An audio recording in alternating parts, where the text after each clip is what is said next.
네, 섹터에 대한 자세한 분석 도와드리도록 하겠습니다. 섹터 인사이트 시작해 볼 텐데요. 자, 오늘 함께할 섹터는요, 패션과 관련된 기업입니다. 4050 아재들은 죄가 없다라고 좀 재밌게 잡아봤습니다. 러닝화 관련주 위기의 소명이라고 잡아봤는데요. 4050 남성들이 움직이면 이제 끝물이다. 이런 재밌는 속설이 있죠. 이와 관련해서 자세한 이야기 풀어보도록 하겠습니다. 유정현 대신증권 기업리서치부 팀장 모셨습니다. 팀장님 안녕하세요. 반갑습니다. 네, 안녕하세요.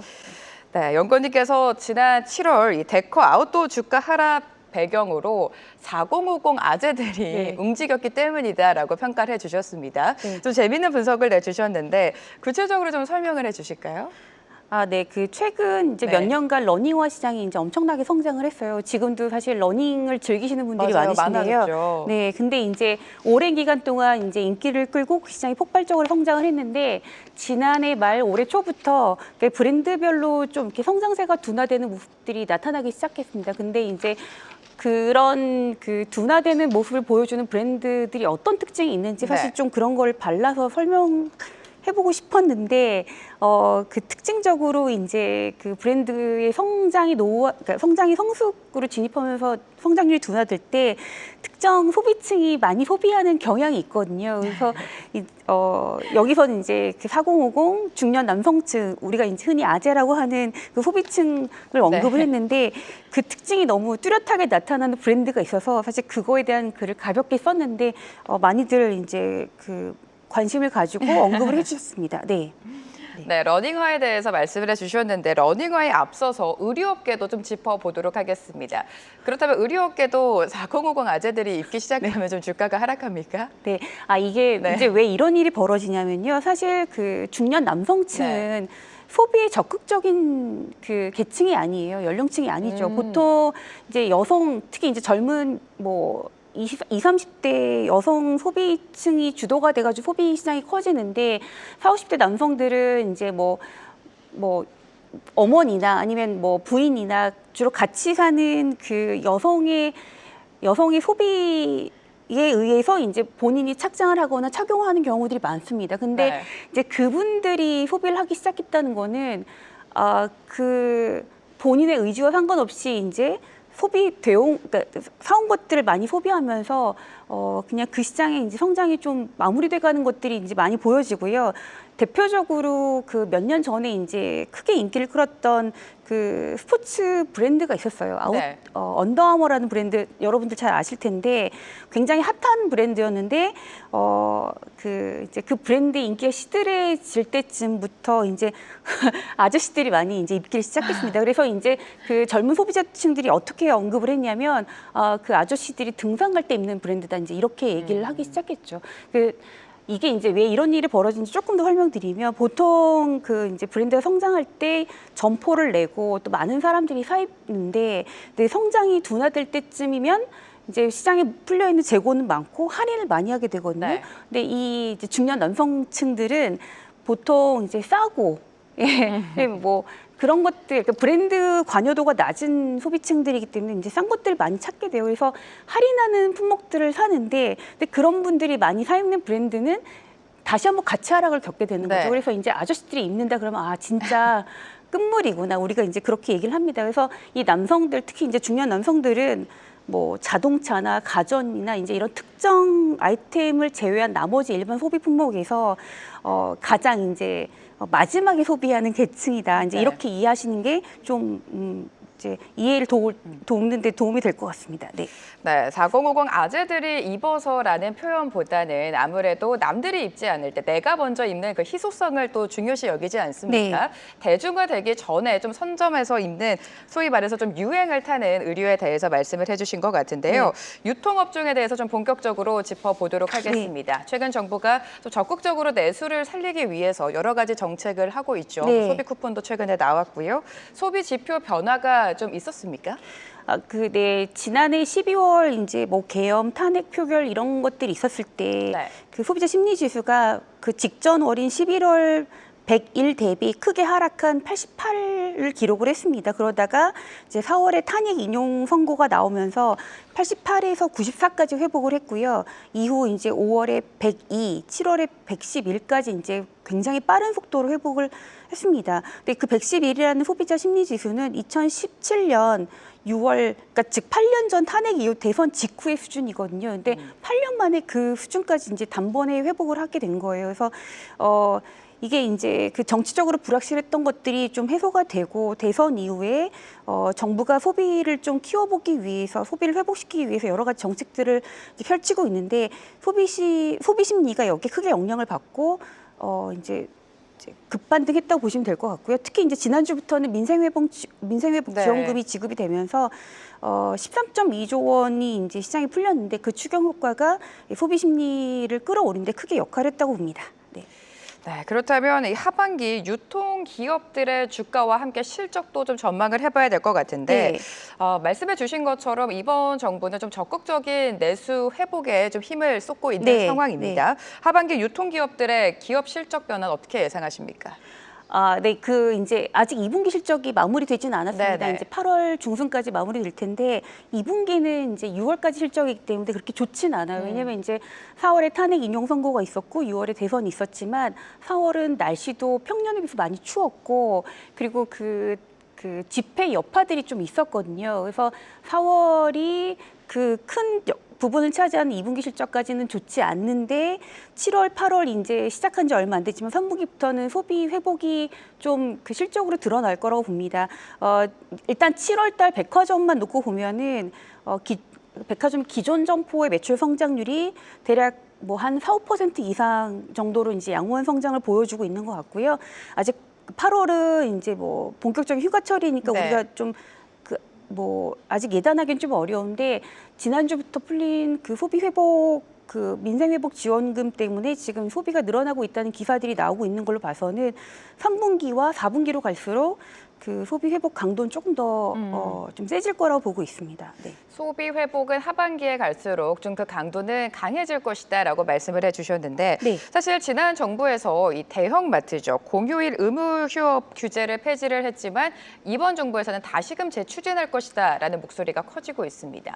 이렇게 된다면 유통주에는 또 어떤 영향을 줄까요? 네, 사실 이게 이제 이런 규제는 이제 어느 정부 때마다 또 이렇게 한 번씩 언급이 되는데 지금 이거는 정해진 건 아니에요. 그러니까 네. 그런 얘기가 나오면서 시장에서 우려가 있었는데 지금 여당에서도 이 대형마트 규제는 실효에 적절하지 않다 이런 언급을 했습니다. 왜냐하면 대형마트가 전통시장하고 경쟁하지 않는다는 걸 이제 우리가 모두 체감적으로 알고 있거든요. 그래서 규제에 대해서는 사실 저는 가능성 굉장히 낮다고 생각하고요.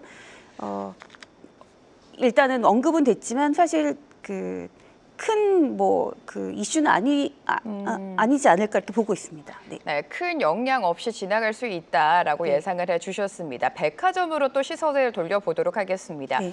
요즘에 뭐 백화점 가면 외국인들을 굉장히 많이 볼 네. 수가 있습니다. 그만큼 외국인 관광객들이 한국을 많이 방문하면서 백화점에서 또 소비를 하고 있는 양상인데요. 네. 백화점들의 외국인 관광객 매출이 어떻게 변했을까요?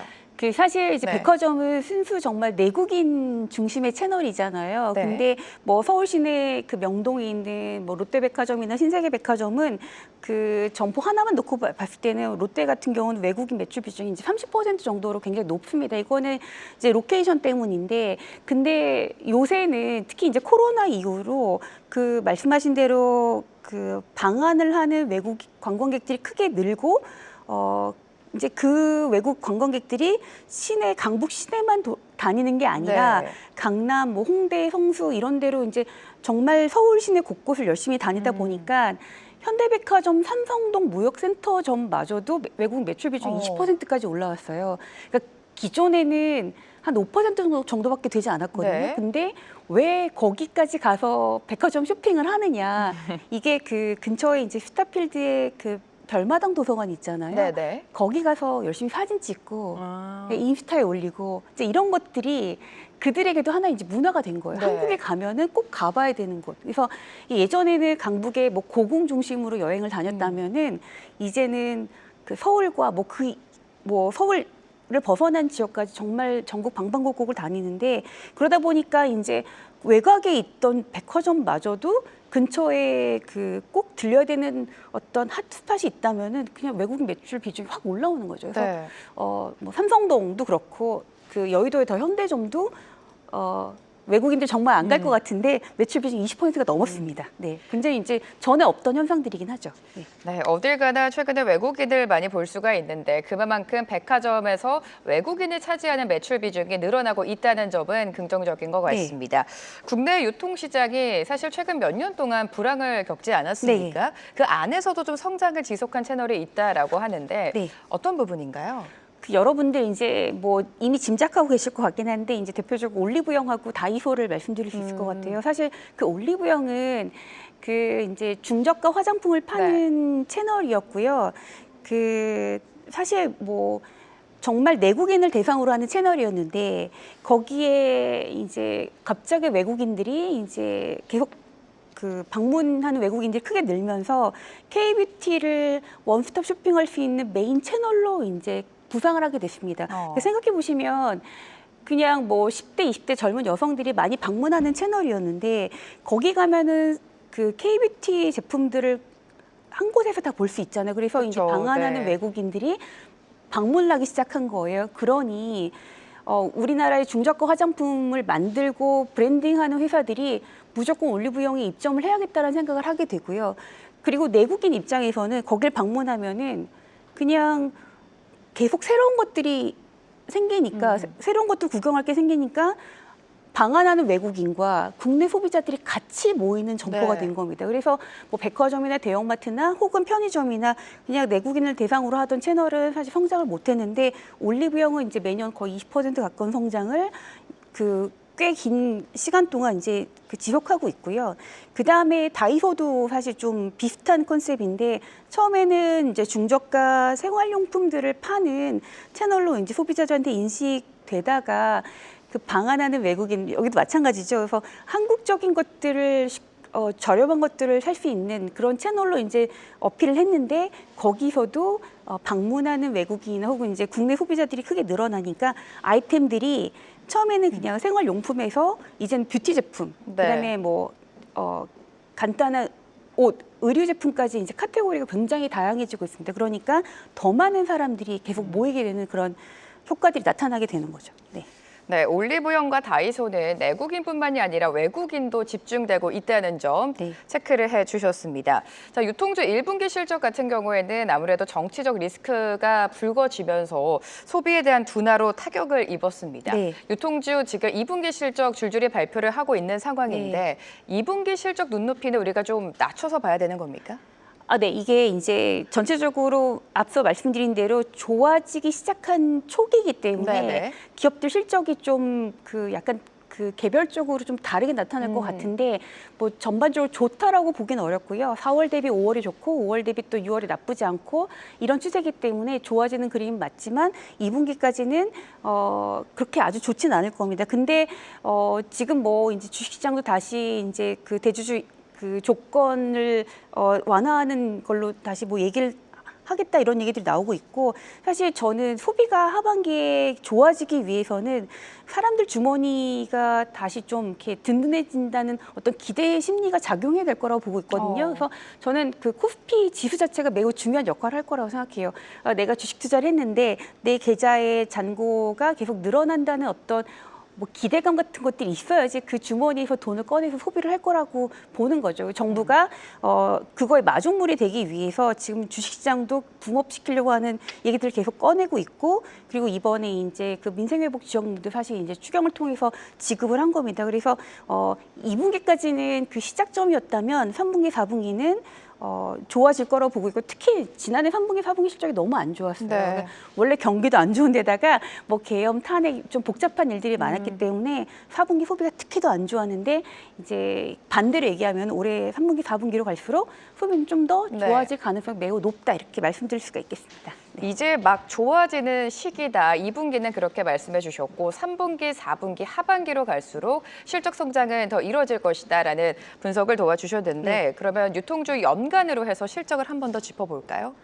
뭐 근데 연간으로 이제 네. 말씀드린 대로 상반기보다는 하반기에 좀 좋아지는 흐름으로 보시면 좋을 것 같고요.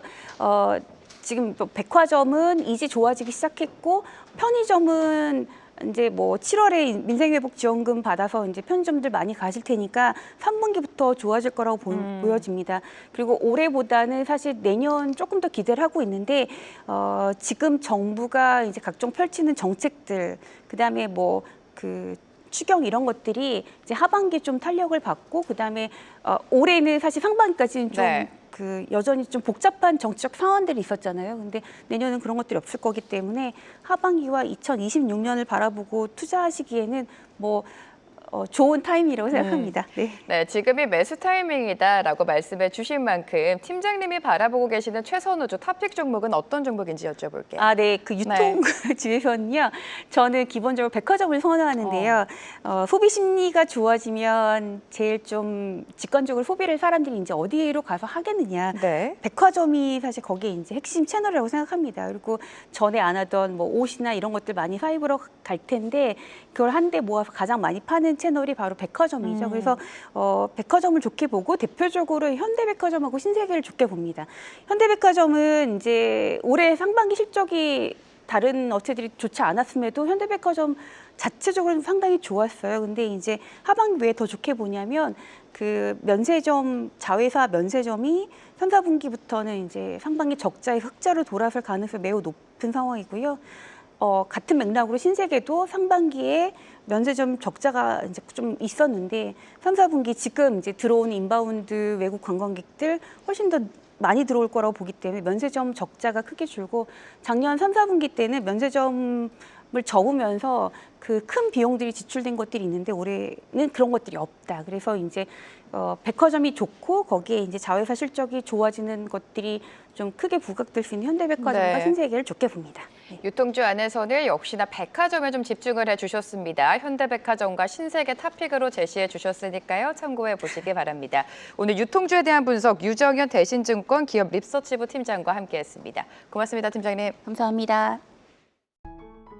계속해서 다양한 경제 이슈를 알고 싶다면 구독과 좋아요, 알림 설정 부탁드립니다. AI 캐스터 권미정이었습니다.